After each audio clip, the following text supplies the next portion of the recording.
Speaker Mike Johnson predicting victory today when the House gavels in for the 119th Congress. We are live here on the Washington Journal from just a few steps away from the nation's capital in the Cannon House Office building. And joining us this morning is Congresswoman Debbie Dingell, who is the chair of the Democratic Policy and Communications Committee from Michigan, of course. Thank you very much for your time this morning.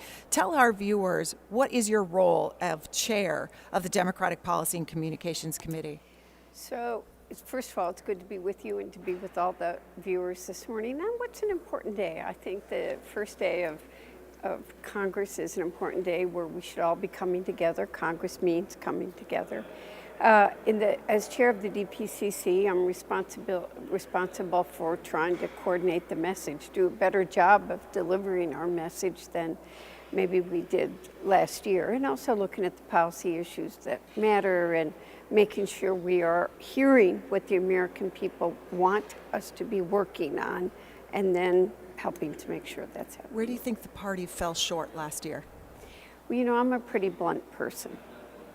And I, by the way, predicted Donald Trump would win in 2016 because I was in the union halls and I heard what members were saying and their concern, especially about trade.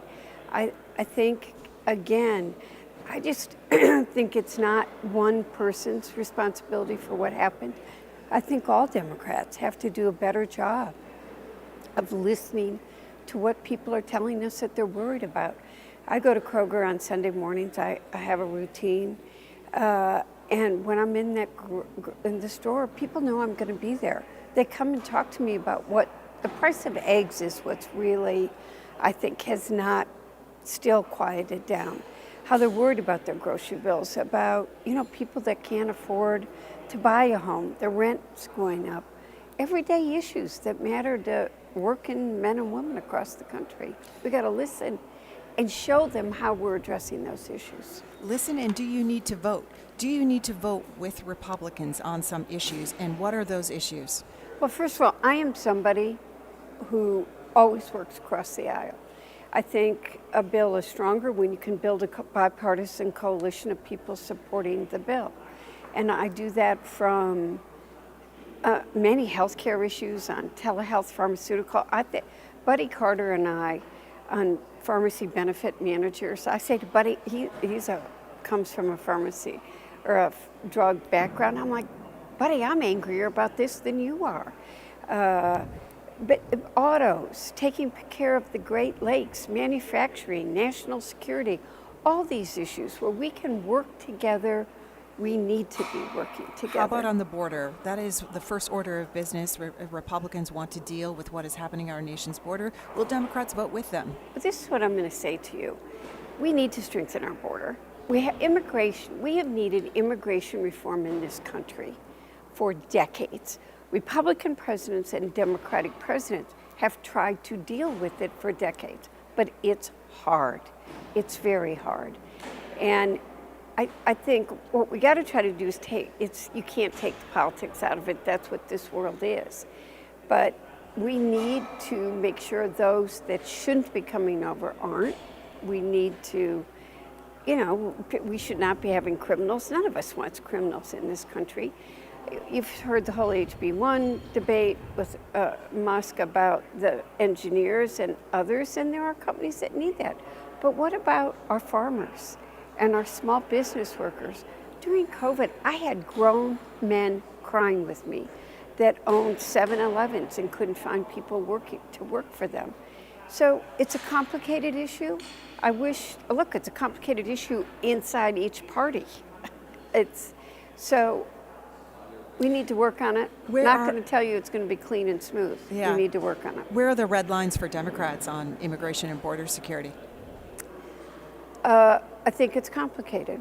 And I think, neither party, as you're seeing today on swearing-in day, is monolithic. There are different people with different feelings. And, compromise isn't a dirty word. We're going to have to do a lot of talking and figure out a lot of this. Immigration, borders. Dreamers may be one place where we can find consensus. Immigration, border security, a top issue for voters in November, as well as the economy. What do you think Republicans and Democrats can do on the economy? Where can there be agreement? We don't have a farm bill. We got to be protecting our farmers. We've got to make sure we're growing the product and try to lower prices there. In the grocery stores, we're competing with foreign companies that I worry about, by the way, are going to lower prices. And then when they've got the monopoly and we're not producing anymore, are going to increase prices. We need to be keeping our economy strong. I strongly agree. I'm one of those Democrats that believes tariffs are a tool in the toolbox. I mean, you're not going to use them across the board, but China it does this. It subsidizes its corporations, its manufacturing, lowers its prices. We're not paying workers then. And now what they're going to do, I worked with Donald Trump very closely on NAFTA. NAFTA was a bad trade law. And now we got to make sure China doesn't come in to Mexico, build a plant there, and try to bring it in as North American product. So if President-elect Donald Trump and the Speaker for Republicans in the 119th Congress, as well as Senate Majority Leader Thune, if they put a tariff bill on the floor, it sounds like you would be open to voting for it. It depends what's in it. Can't make blanket statements, Yeah. But I will work with him, and I do believe that tariffs on China on a number. Manufacturing is an industry that is a national economic and national security issue, and I will work with them. I've made it very clear to my leadership that tariffs are a tool in the toolbox we need to use. What would it do for the state of Michigan? Protect our auto industry.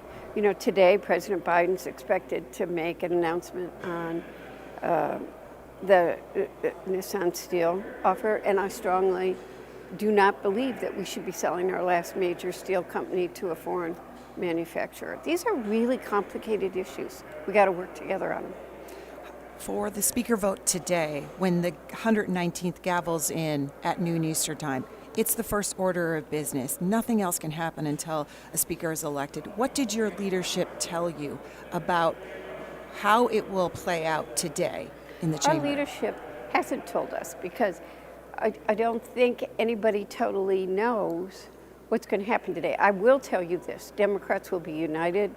We will all vote for Hakeem Jeffries. The number of Democrats here will not vote president. They will vote for Hakeem Jeffries. We don't know what's going to happen among the Republicans. Everybody knows Tom Massey for sure is a vote against. Chip Roy and I don't agree on many issues, but his office is across from mine and we're friends and we talk about many, many things. And I think that's important. You can disagree, but you learn from each other. So what did he tell you about where he's at he right hasn't, now? I haven't seen him, but I'm going to head to his office when I leave here. But I think that, Republicans are going to have a challenge trying to bring their caucus together. And what happens today is going to be emblematic of what's probably going to happen for the rest of the Congress. I mean, it was not a smooth ending to getting the budget done at the end of last year, and we're going to have to see. What's it like in the chamber when a speaker vote is taking place? Describe it for our viewers. You're one of all of the House members sitting in the chamber. Our C-SPAN cameras will be in there today. Normally those cameras operated by the House of Representatives. They have given us permission to have our cameras in there. What do you think about that? And do you think that's important? And describe what it's like when you're sitting there. So, the first day of the new Congress is always emotional, I think, for everybody to be there. There are new members on both sides. They're excited. It's an honor to have been chosen. They represent 800,000 people. They worked hard to get there. Their families are there. Their friends are there. They're celebrating this historic moment in their lives and the lives of their district. 2 years ago, 4 days of voting 15 times took on its own drama as each went on. I think this is my guess this morning, there will be a tension as the roll call begins. And there are a number of House Republicans in the early letters that may or may not. Burdette is going to be one of the first ones that will vote for the speaker or not for Mike Johnson, or vote president or vote for another member, that will add attention to the climate. So I think, many of the members that are there want their family. What was sad last time is people traveled from all over the country to see people they cared about, their loved ones sworn in, and it took 4 days. And so by the time many of these members were sworn in, these are Republicans and Democrats, many of their family members had left. So they had been there to celebrate, but they didn't see the actual moment of swearing in. I think it's gonna be a feeling of excitement, of what an honor it is, and tension at the same time as to what's going to happen. As you noted, nothing can happen until the speaker is elected. We don't Members get sworn cannot in. get sworn in. Nothing happens, including a vote on the rules package. What do you make of the rules put forth by Republicans for the 119th Congress? Well, I'm disappointed, and I think you'll see all Democrats vote against them. One is, it's the first time you've seen the last rules package let one member make a motion to vacate the speaker. This time it would be a motion with 8 co-sponsors, but only Republicans.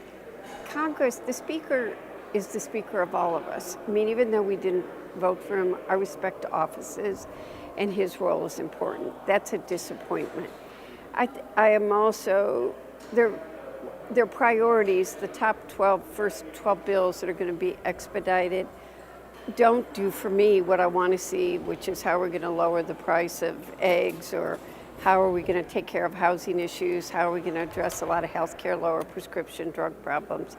But some of them are just message bills that, look, I don't even know how I'm going to vote because I haven't seen the bill. I do not want to see any police officer ever assaulted. The men and women in New Orleans are what we see in our communities every day. They keep us safe. And we need to honor them for what they do. The men and women at this Capitol are putting their lives on the line right now, this day, and do every day to keep us safe. And no, we don't want an immigrant here that's responsible for a crime, but how do you make sure that there's due process? And what they're trying to do is make it look like Democrats don't care if a police officer is assaulted. Well, we do. And it's a complicated, they're gotcha votes. It's totally got you votes. And as I'm somebody who thinks you need to be a U.S. citizen to vote, and you've got to, but there are ways to show it. And I, again, haven't seen the bill. These bills have not gone through any process. But let's not make it harder for seniors. All of a sudden, they're not going to be able to vote. Military men that are stationed overseas, moms. We got to look at these bills, but some of these are got-you bills. And I'd like to see us work together to deliver for the American All people. Democrats voting against that rules package then? Is that your prediction? My guess, that is my prediction. Congresswoman Debbie Dingell, as always, we thank you for sitting down and talking with C-SPAN today. We'll be watching.